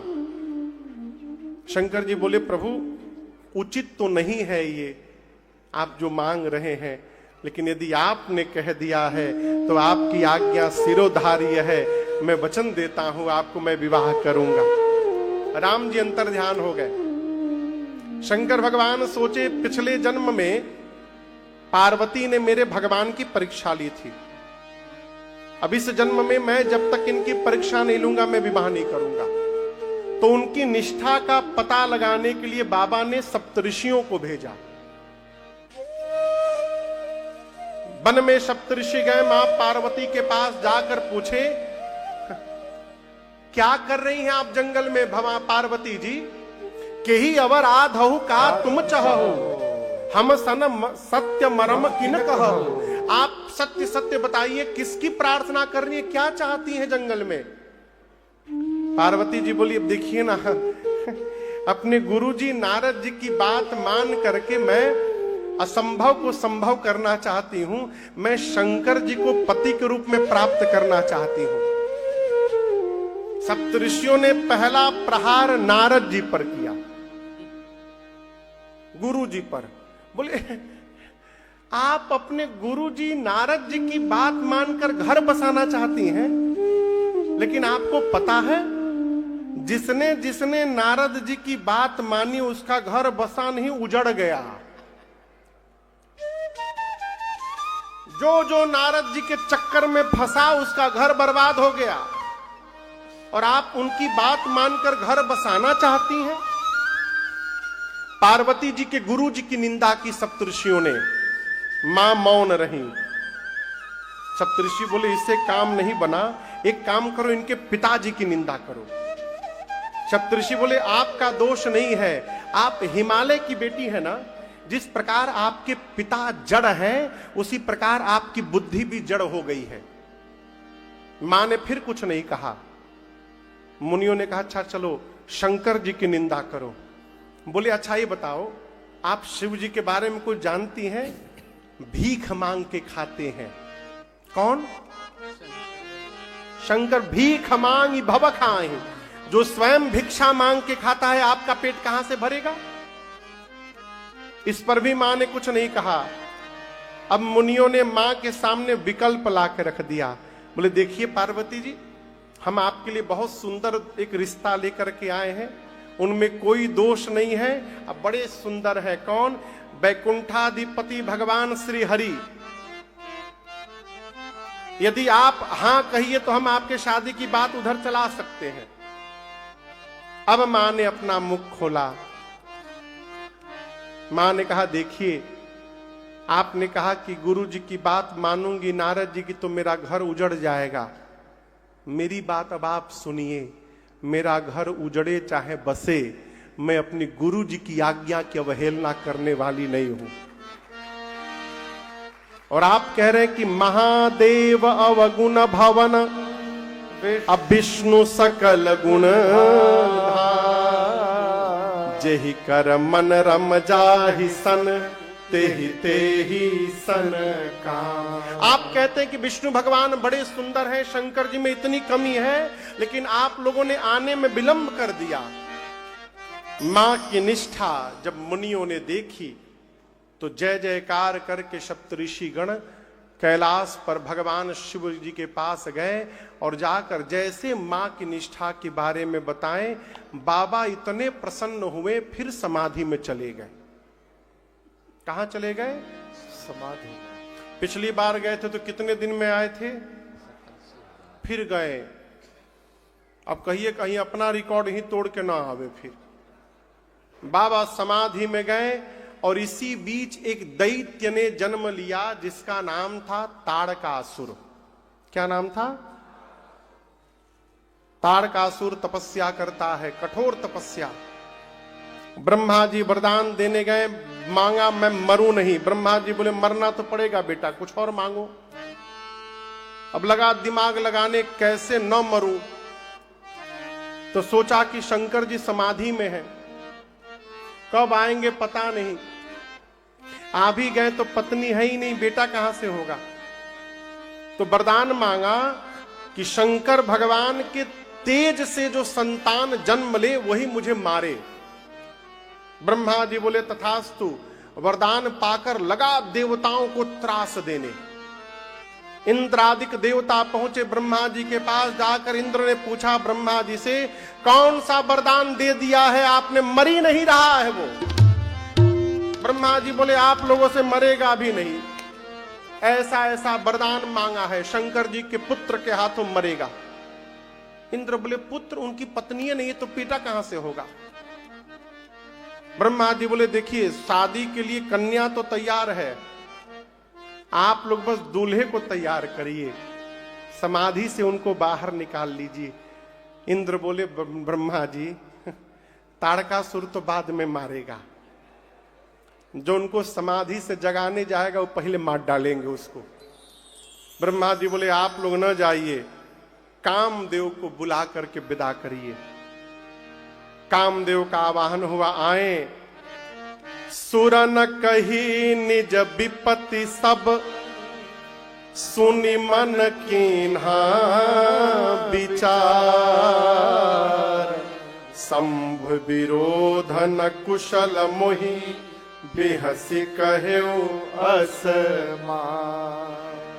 कामदेव समझ गए, देवताओं ने जब पूरी बात बताई तो कामदेव समझ गए कि शंकर का विरोध करने का अर्थ है मृत्यु को निमंत्रण देना। कामदेव मुस्कुराए, बोले तदपि करब मैं काज तुम्हारा।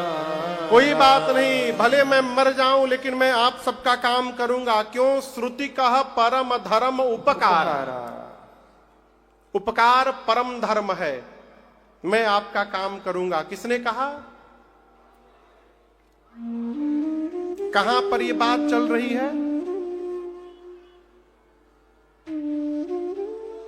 ब्रह्मलोक। कहां चल रही है? ब्रह्मलोक। शंकर जी कहां हैं? कैलाश पर। अब ब्रह्मलोक से कैलाश जाने में कामदेव को 48 मिनट लगा। कितना टाइम लगा? 48। 2 दंड, एक दंड में 24 मिनट। इस 48 मिनट में कामदेव ने ऐसा अपना प्रभाव का विस्तार किया कि पूरी सृष्टि काम के वशीभूत हो गई। कैलाश पर जाकर कामदेव ने देखा कि भगवान शंकर पर उनका कोई प्रभाव नहीं पड़ा। आवेश में आ गए। एक आम के वृक्ष पर पत्तों के पीछे छिप कर बैठ गए कामदेव और धनुष पर 5 बाण रखकर खींचा और खींचकर भगवान शिव के हृदय में उतार दिया। जैसे बाण बाबा के हृदय में लगा, भगवान शंकर का नेत्र खुल गया। लगे देखने किसने मारा मुझे। तब तक आम के पत्तों के पीछे छिपे काम पर दृष्टि गई। बाबा को इतना क्रोध आया कि पूरी सृष्टि कांपने लगी और इसी समय भगवान शंकर का तीसरा नेत्र खुल गया। तापसीवती तारा नयन उघारा जितवत काम भयउ जरि थारा। जितवत काम भयउ जरि थारा। जितवत काम भयउ जरि थारा। जैसे बाबा का तीसरा नेत्र खुला, कामदेव उसी समय वहीं पर जरि के भस्म हो गए। देवता डर गए, निशाचर नाचने लगे। कामदेव की पत्नी भगवान शंकर के पास रोते रोते गई। बाबा को दया आई। शंकर जी ने कहा, कोई बात नहीं रति, आज के बाद तुम्हारे पति का नाम अनंग होगा। क्या होगा? अनंग। बिना शरीर के वो सबके भीतर व्याप्त हो जाएंगे। रति ने कहा, मुझे कब मिलेंगे? शंकर भगवान बोले, द्वापर में जब भगवान श्री कृष्ण अवतार लेंगे तो भगवान कृष्ण के पुत्र प्रद्युम्न तुमको फिर से पति के रूप में प्राप्त हो जाएंगे। ये मेरा वचन है तुमको। रति प्रणाम करके गई। रति के जाने के बाद जितने देवता दौड़ कर आए, जल्दी चलो कहीं फिर समाधि में न चले जाएं। तो अब कामदेव भी नहीं बचे कि उनको वापस ले आएंगे। देवता आए हैं एक साथ, सबकी भाषा अलग अलग है। एक देवता ने कहा, बोलिए विश्वनाथ भगवान की जय। दूसरे ने कहा, बोलिए गंगाधर भगवान की जय। भगवान शंकर इतने प्रसन्न हो गए, देवताओं से कहिए अमर आप लोग क्यों आए हैं? देवताओं को शंकर जी ने क्या कहा? अमर। अमर मतलब जो कभी मर न सके। कहा, कहिए अमर आप लोग क्यों आए हैं? ब्रह्मा जी ने इंद्र से कहा कि पूछ रहे हैं, बताओ। इंद्र बोले, हम नहीं बताएंगे, डर लग रहा है। ब्रह्मा जी बोले, किस बात का डर? तो कहीं मार ही मत दें। ब्रह्मा जी बोले, अमर बोले हैं तो कैसे मार देंगे? अभी अमर बोले ना आप लोगों को, कैसे मार देंगे? इंद्र बोले, अभी अभी जिनको जलाकर भस्म किया है वो भी अमर थे, चले गए। हम नहीं कहेंगे, आप ही कहिए हम लोग क्यों आए हैं। ब्रह्मा जी बोले, नाथ सकल सुरन के हृदय अस शंकर परम उछा निज नयननि देखा चहि नाथ तुम्हार विवाह। प्रभु, ये समस्त देवता अपनी आंखों से आपका विवाह देखने के लिए उतावले हो रहे हैं।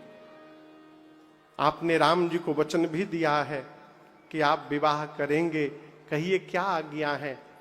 शंकर भगवान जान रहे हैं किसी भी देवता को मेरे विवाह से कोई लेना देना नहीं है। इतना ही मन था तो पहले क्यों नहीं आ गए? इसलिए विवाह के लिए उतावले हैं कि विवाह के बाद जो बेटा होगा वही ताड़कासुर को मारेगा। बाबा ने कहा चलिए कोई बात नहीं, हम तैयार हैं, आप लोग रचना बनाइए। ब्रह्मा जी ने सप्तऋषियों को भेजा हिमांचल जी के पास। सप्तऋषि गए और वहां से विवाह का मुहूर्त लेकर के आए। किस दिन विवाह हुआ शंकर जी का पता है आपको? महाशिवरात्रि को विवाह नहीं हुआ था बाबा का। यही तो बात है। शंकर जी के विवाह की तिथि पुराण भगवान कहते हैं बैसाख महीना शुक्ल पक्ष पंचमी तिथि दिन गुरुवार का था। परंतु लोकाचार में हम और आप महाशिवरात्रि को मनाते हैं, तो जो लोकाचार है उसको मनाते रहिएगा। लोकाचार का पालन करना चाहिए, लेकिन विवाह की तिथि दूसरी है। ब्रह्मा जी ने देवताओं को मुहूर्त बताया, अमुक तिथि को गुरुवार के दिन विवाह होने वाला है। बारात ठीक 5 बजे कैलाश से निकलेगी। 5:10 हो गया, लेकिन 10-15 मिनट लेट चल सकता है कलयुग में। ब्रह्मा जी बोले 5 बजे सभी बाराती देवता बाराती बन के आएंगे। कहां आएंगे? कैलाश पर्वत पर आएंगे। फिर दूल्हे को लेके चला जाएगा। अकेले नहीं आना है, विथ फैमिली आना है। देवताओं के साथ उनकी देवियां भी आएंगी।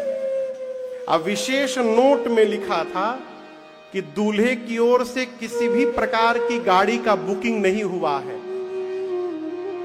इसलिए जितने बाराती हैं अपनी अपनी गाड़ी पर बैठ के आइएगा। इन्हें की कैलाश आकर बोलिए हमको तो फॉर्च्यूनर चाहिए। फॉर्च्यूनर छोड़िए, मारुति वैन भी नहीं मिलेगा। दूल्हे के अपने गाड़ी की व्यवस्था नहीं है तो आपकी व्यवस्था कहां से करेंगे? इसलिए सभी बाराती अपने अपने वाहन पर बैठ करके आइएगा।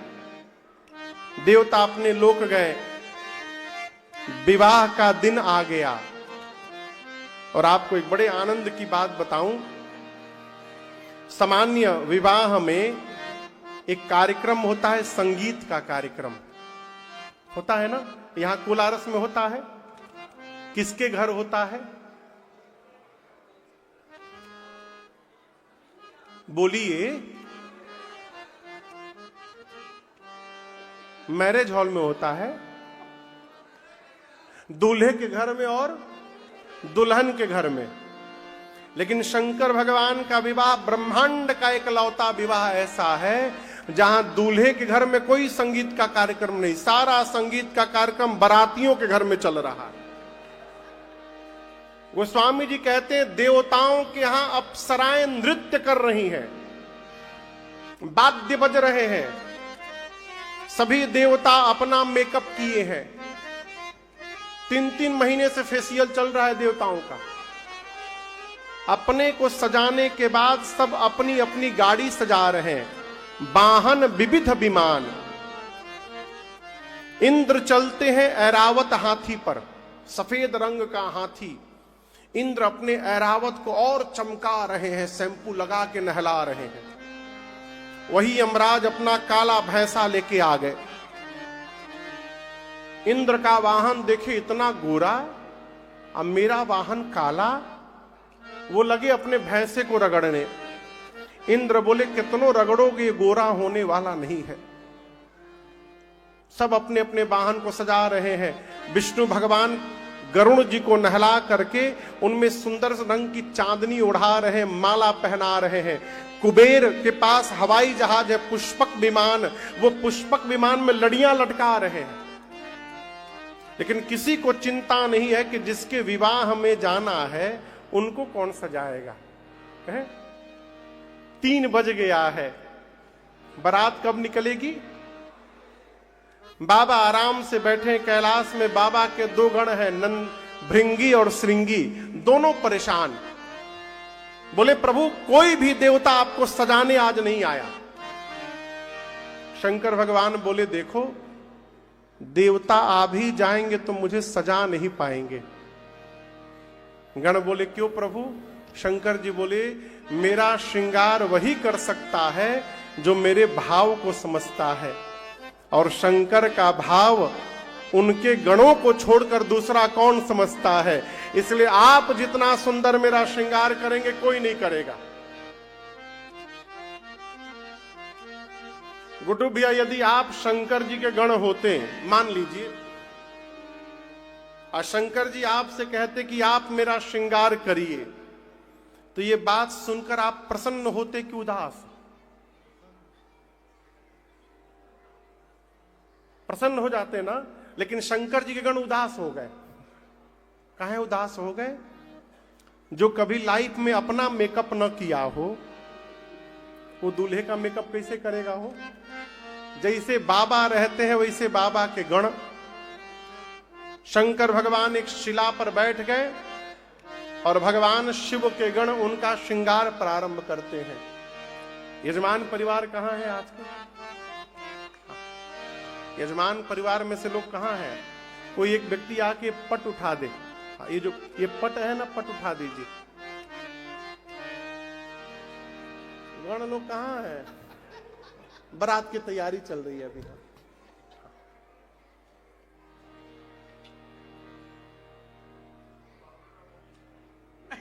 हाँ? अब बैठ जाइए, बैठ जाइए, अब बैठ जाइए, बैठ जाइए। अब बारात चलेगी, फिर कुछ होगा। हाँ, बैठ आइए। कोलारस में बैठे बैठे हम और आप मानसिक रूप से भगवान शिव के दुल्हा स्वरूप का श्रृंगार करते हैं।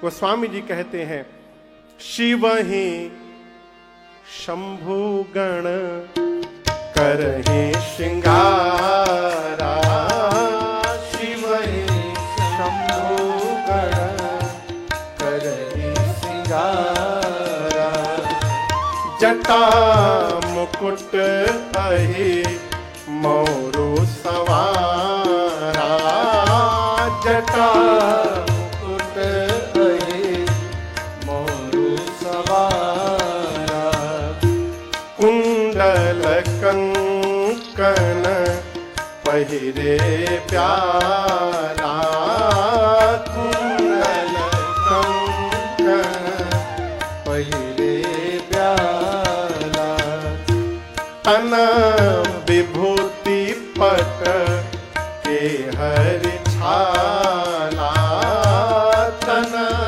विभूति पट के हरि छाला, शशि ललाट सुंदर शिर गंगा, शशि ललाट सुंदर शिर गंगा, नयन तीन उपवीत भुजंगा, नयन तीन उपवीत भुजंगा, करल कंठ उर नरसिर माला, करल कंठ उर नरसिर माला, आशिव वेश शिव धाम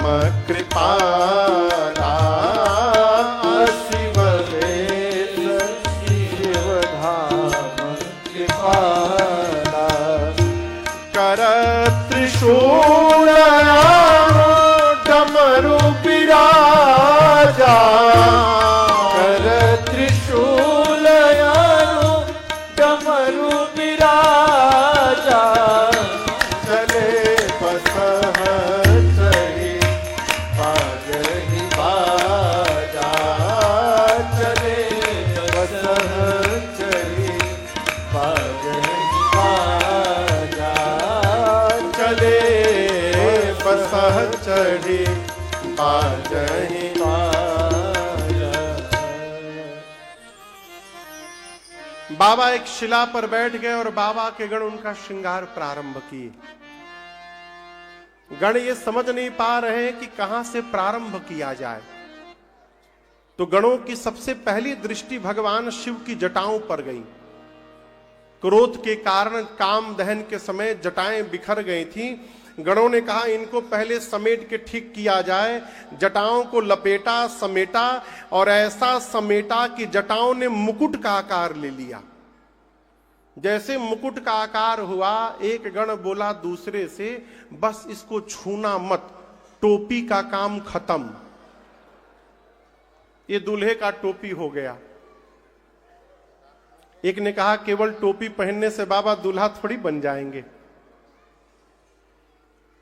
अच्छा आप बताओ, दूल्हा और बाराती पैदल पैदल चल रहे हो तो कैसे पता चलेगा कौन दूल्हा है? बताइए। हाँ, मोर यहां लगाते हैं, मोर, उसको क्या कहते हैं यहां पर? सहरा, उसका नाम है मौर, हमारे यहां मौर कहते हैं। एक गण ने कहा बाबा जब तक मौर नहीं लगाएंगे तब तक दूल्हा कैसे बनेंगे? शंकर जी पूछे कहा हो गया हो? बोले प्रभु मौर कहां से लाया जाए कैलाश पर? शंकर जी बोले मौर क्या होता है? बोला कुछ नहीं प्रभु, यहां आगे बस झूलता रहता है और यहां उठा रहता है। शंकर जी बोले कब तक लगाना है? बोले बस एक रात, अगले दिन गंगा जी में विसर्जन। शंकर भगवान बोले देखो, जिसको मैं एक क्षण के लिए भी अपने सिर पर चढ़ा लूं उसका मैं जीवन में कभी विसर्जन नहीं होने दे सकता। इसलिए ऐसा मौर पहनाना जिसका विसर्जन न करना पड़े। अब ऐसा मौर तो मार्केट में मिलने से रहा। एक गण बोला मुझे ट्राई करने दीजिए, मैं कुछ उपाय करता हूं। घूमते घूमते गया एक पर्वत की खोह में, देखा कि 5-6 हजार सांप नाच रहे थे। सब बड़ी तेजी से सब नाच रहे थे। गुड्डू भैया, गण पूछा तुम लोग नाच कहे रहे हो? सांप बोले कि बारात निकलने वाली थोड़ी देर में, और जैसे बारात निकलेगी हम लोगों को अपना अपना परफॉर्मेंस देना है उसमें, ये उसी की तैयारी चल रही है। गण बोले अच्छा ठीक काम करो, पतले पतले जितने सांप हो सब बाहर निकलो। 400-500 सांप निकल गए। उसमें से सुंदर सुंदर 40-50 सांपों को पकड़ के गण ने सबके सिर को ऊपर करके बांधा और ले जाकर बाबा की जटाओं में पहना दिया। सांपों को सिखाया था जैसे मैं इशारा करूं अपना अपना फन फैला लेना। जैसे बाबा के सिर में पहनाया, इशारा किया, सभी सांपों ने अपना फन ऊपर नीचे करके फैला लिया। बाबा पूंछ हटाकर पूछे ई का है हो? गण बोले प्रभु यही आपका मौर है, मौर। शंकर जी बोले ऐसा मौर क्यों पहना दिए? एक गण ने कहा प्रभु कॉपी प्रोटेक्टेड है ये, आपको ऐसा मौर पहनाया हूं, दुनिया में कोई दूल्हा इसका कॉपी नहीं कर सकता। शंकर भगवान बोले बहुत सही पहनाया है। सांप यानी काल, जो काल को अपने सिर पर धारण करे वही कालों का काल महाकाल है। ये मेरा वास्तविक परिचय बनाया तुम लोगों ने। अब मौर के बाद आभूषण देखिए, यहां क्या पहनते हैं? कान में कुंडल, हाथ में कंगन, यहां पर बाजूबंद। ये सब किसका पहना जाता है? चांदी का, प्लास्टिक का, किसका? सोने का। सोने का कुंडल, सोने का कंगन, सोने का बाजूबंद। लेकिन शंकर भगवान सोने का नहीं पहने। गण कुंडल कंकन पहिरे ब्याह, सांप का ही कुंडल बना। हम आपको बताएं गोल्डन कलर का सांप था वो। गणों ने मैचिंग का पूरा ध्यान रखा, ये नहीं यहां गोल्डन यहां ब्राउन लगा दिया, नहीं नहीं, जैसा सांप दाहिने कान में वैसा सांप बाएं कान में। सांप का कंगन बना, सांप का ही बाजूबंद बना। एक गण वासुकी सर्प को लेकर सीने पे लपेटने लगा। शंकर भगवान बोले यहां क्यों लगा रहे हो? बोले प्रभु यही आपका यज्ञोपवीत है, ये जनेऊ है प्रभु। सांप का यज्ञोपवीत बना। ऊपर से नीचे तक भगवान शंकर सांप से सज गए। एक गण ने कहा कि फेशियल नहीं हो पाया, कम से कम पाउडर ही लग जाए थोड़ा। अब पाउडर कहां से आवे? तो गण गया स्मशान में, वहां से चिता की राख को लेकर के आया और सिर से पांव तक बाबा के शरीर पर पूरा भस्म का लेपन कर दिए सब। अब कल्पना करिए भस्म लगने के बाद कितना विकराल रूप हुआ होगा शंकर जी का। 3 नेत्र हैं, गले में हालाहल विष, एक हाथ में त्रिशूल, एक हाथ में डमरू। एक गण ने कहा कि सब तो ठीक है, थोड़ा गला सूना लग रहा है, माला वाला पहन। आजकल तो दूल्हा नोट वाला माला पहनता है, माला पहन ले तो आनंद आ जाएगा। शंकर जी बोले पहनाओ माला।